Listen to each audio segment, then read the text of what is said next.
It wasn't really a bad night at all of boxing, and those prelims were pretty damn good, if you ask me.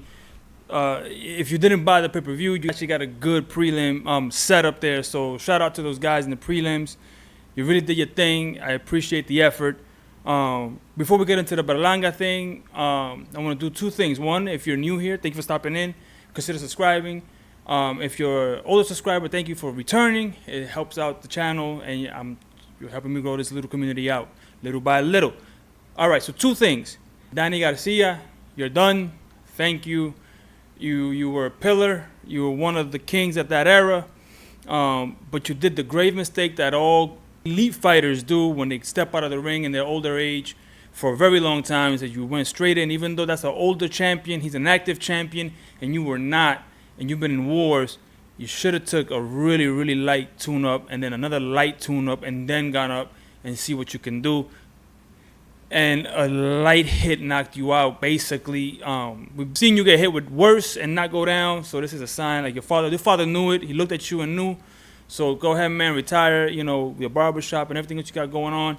I wish you the best. Yes, you got a good voice, so you should go into, commentating like everybody else does. Find a niche. Maybe go into YouTube space or something. It's a lot of different avenues, so thank you, Danny. Now, Edgar Berlanga, listen, it was a situation where when he got knocked down, we all thought, okay, this is it. It's over, right? I mean, this is what we expected, right?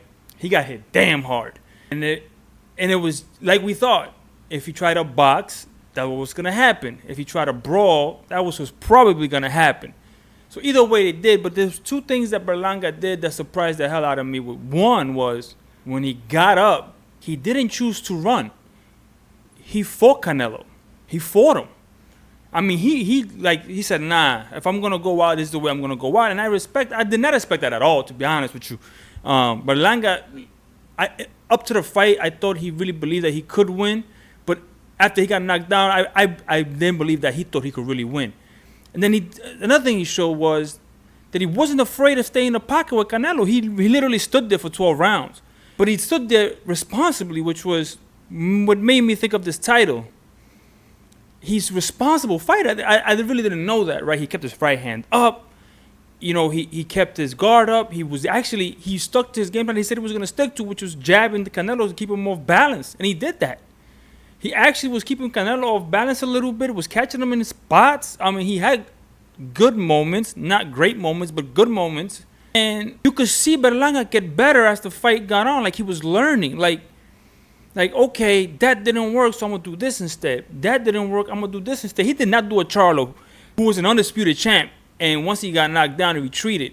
He tried to figure out a way how to beat Canelo. What I appreciate about Berlanga that he went in and actually try to figure out how he can beat Canelo. He didn't say, I'm going to survive for 12. No, he said, I'm going to try to win this fight somehow, some way. Which leads me to the title, 16 fights, 16 knockouts. That's where he lost this fight. And I'm going to tell you why. They fell in love with that street. And they found out that that street level fighter, they could go ahead and knock out that way.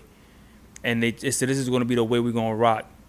And that did him a disservice because in 16 fights, he only had about 16 rounds, maybe less than 2 minutes apiece. What is he going to learn in that span? Nothing, right? He literally learned nothing in that span other than I can knock these guys out. So when they brought him up in competition, we thought he was a bum because he was getting hit. He got knocked down. He got roughed up. That was things he was supposed to have learned 16 fights coming up. He didn't develop anything because when I was watching footage of him as an amateur, it looked like he was being taught the right way. But then as I see him as a pro, I'm like, well, we didn't see anything because he was knocking guys out in the first round for his first 16 fights where he was supposed to be developed. Didn't develop anything. So in the end, when he finally started getting up in competition, we started seeing the flaws that he did not get to fix when he was 16-0. What does that say? Well, his last 3 fights, he's faced adversity, knockdowns.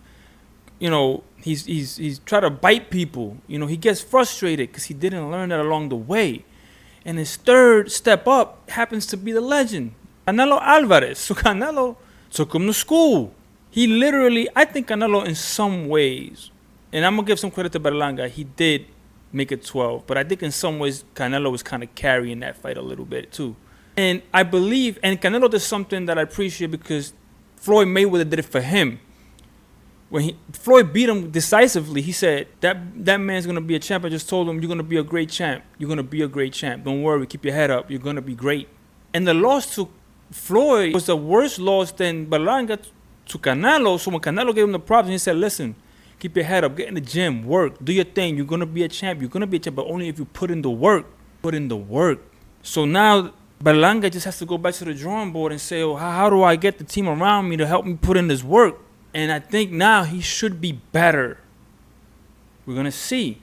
But he should be better now than he was when he went in there. I saw certain things in his loss that I was like, okay, I didn't know he had that in his game.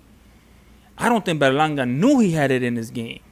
And if he did, he forgot it because he was 16-0 with 16 first-round knockouts, and that's when he lost this fight.